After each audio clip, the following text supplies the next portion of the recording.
Alright, hello there, I'm Dennis. Welcome to my channel. Thanks for dropping in. This last video I did a video about Fedora Linux and how I was able to take the hard drive out of one computer and put it into the other one and then run the system upgrade and everything works. Just showing how versatile some Linux distributions can be. He thinks I'm talking to him. But the purpose of that video was because I took and upgraded the HP Z240 with a 1 terabyte SSD. And I elected to use the net installer of Fedora instead of the typical alternative spin for XFCE. I used the net installer. So, Harley's getting anxious. He sees his buddy next door. So, let's get started.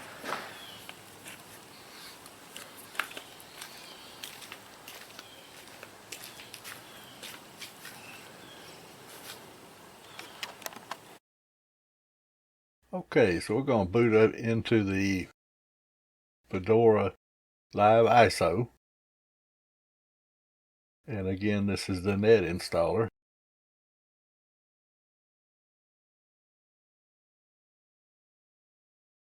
And I'll get into my BIOS menu using the escape key and then F9 for the boot menu. And I'm going to select the 2.0 USB device.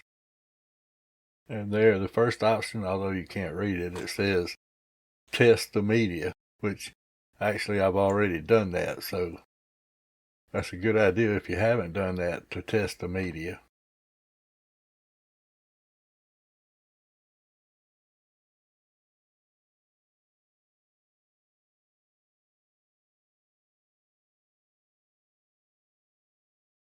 Okay, we're going to first choose our language, and United States is by default. That's good.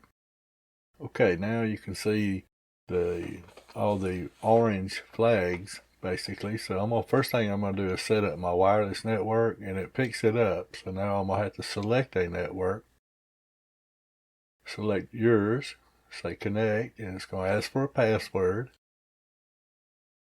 And it is not echoed. When you're ready, hit connect. Give it a second. It says it's connected. Go done.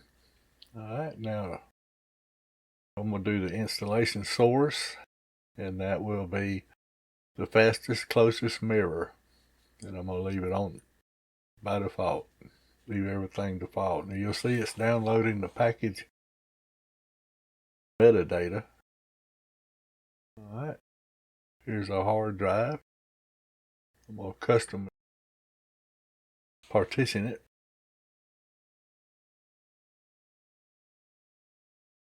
I'm going to use standard partitioning. And you can see total space is 953 gigs, 0.87 down at the bottom. And this hard drive had been formatted with another system on it, so I'm going to have to just delete all of that first and then repartition it. The sizes will be pretty close to the same. Total space is 953 terabyte, and I still haven't. Here we go. Now it'll be available. What's left is the ISO. So we got 953.87 gigabytes down at your bottom left of your screen. Just to go ahead and wipe out that hard drive, I'm going to accept the changes. Then I'm going to go back into the destination. We're going to do custom. Say done.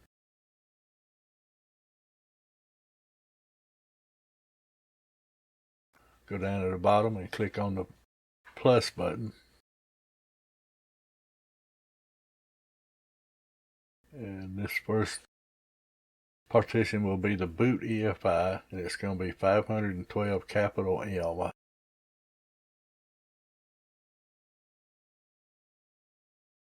For megabytes. Add the mount point. Alright, you can see down at the bottom the available space changed by half a gig. Now the next I'm going to set up is going to be the root partition, indicated by /. And I'm going to give it 100 gigabytes. Actually, 101 gigabytes. So I went from megabytes to gigabytes. Okay, now we're going to add a swap space. And I'm going to give it 8 gigabytes.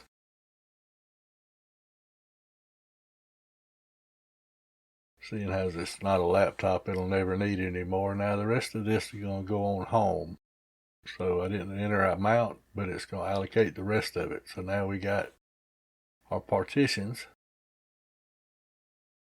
Boot EFI. We're not going to encrypt it. Root partition, standard partition, 101 gigs, but we're not going to use the XFS. We're going to use extended 4. Swap. Home. Alright, same thing. We're going to change the file system to ext4. There we go. Now that's all 4 of our partitions. We got a boot EFI, a root partition, a swap partition, and a home partition. Okay, it's done. Everything looks good. And when you're satisfied, click the Done button, upper left corner. Here's the changes that it's going to make. Say Accept. Let's set up a root account first. Give it a password. And I am going to allow root SSH login with a password. And I'll probably disable that, but I want to have it enabled first. And that's going to make you click Done twice. Now let's create a user.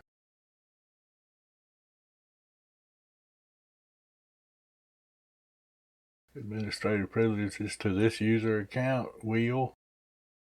Require password. Type it twice. If you go into the advanced here you can add yourself into other groups. If you know another group that you want to make sure you're a part of. I'm just going to leave it at video, and I'll go in later and add myself to all the appropriate groups. Save the changes, and we're done. Alright, now we got software selection. Now here you can just get crazy, but I'm going to select XFCE Desktop. And on the right, you'll see a bunch of tools and software that you can go ahead and get. Now, keep in mind, this is being installed on a Hewlett-Packard or HP Z240. Real hardware. And I'm using the system right now. So as you can see, this is a pretty extensive list. You can get a lot of stuff, but I kept it pretty bare, just getting some stuff that I knew I was going to need. Like LibreOffice and some editors.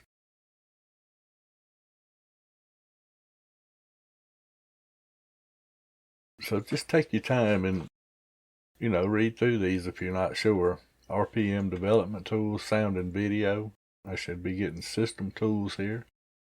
Text-based internet I don't really need, and window manager I can get that later if I want it. I'm going to take out the sound and video because if you don't, it'll add a ton of stuff in your sound and video start menu, stuff that I'll never use, so I'll just wait and get what I want.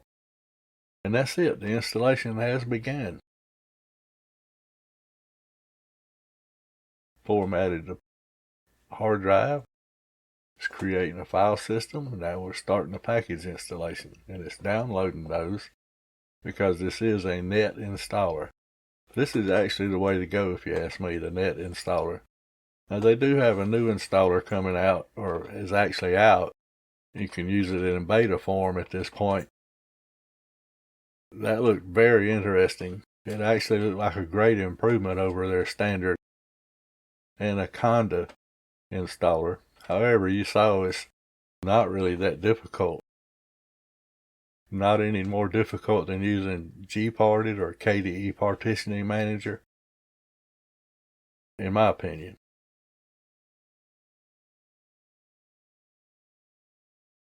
So I'm gonna go ahead and skip forward here.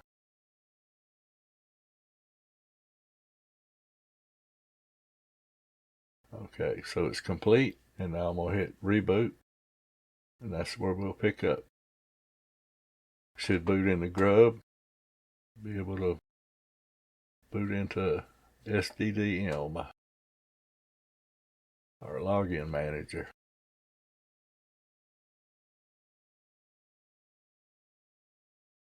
There it is. I know we can't read it, but if you're familiar with it at all, you know that's the Grub screen. I hit enter instead of waiting the 5 seconds.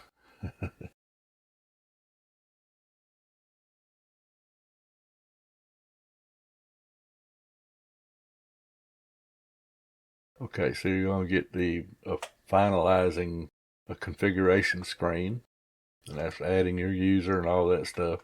And here we go to our login screen. And that's it. We've installed Fedora, the net installer, and this is XFCE with the application menu. I'm going to change all of that so the next time you see Fedora, you'll see it different.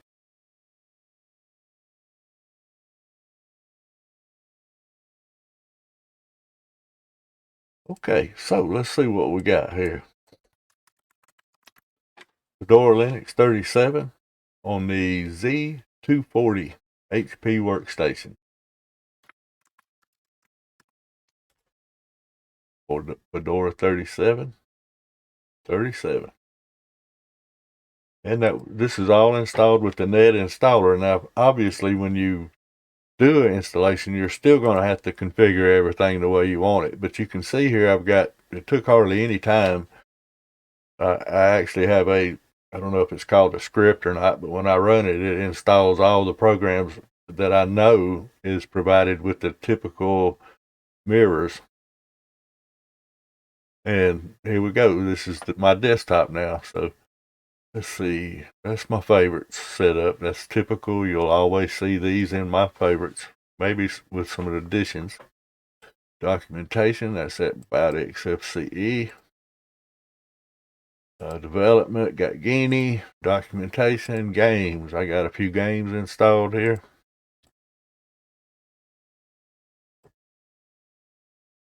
Let's see, graphics. We got Blender, GIMP, Krita, Nomax. Flat packs, you're going to end up using a lot of flat packs. This is XFCE 416. Let's see here.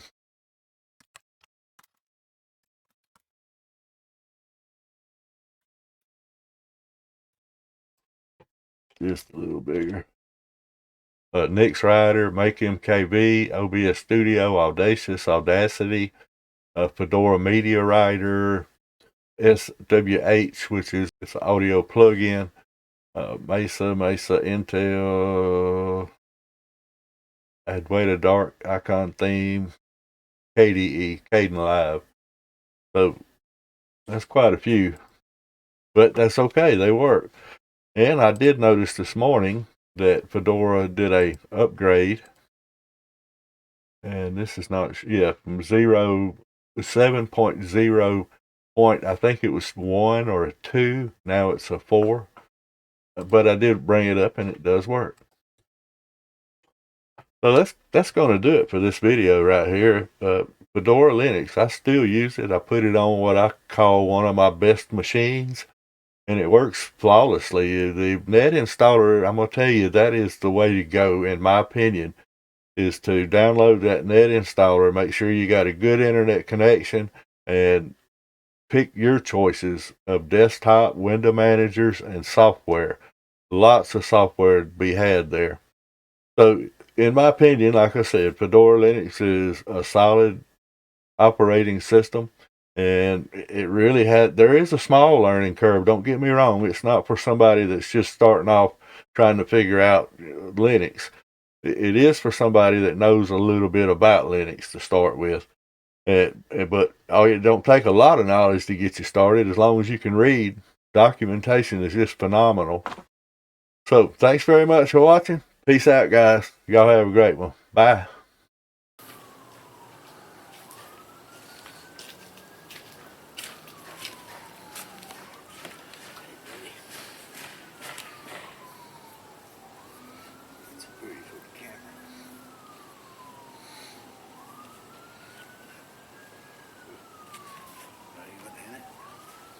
Thanks.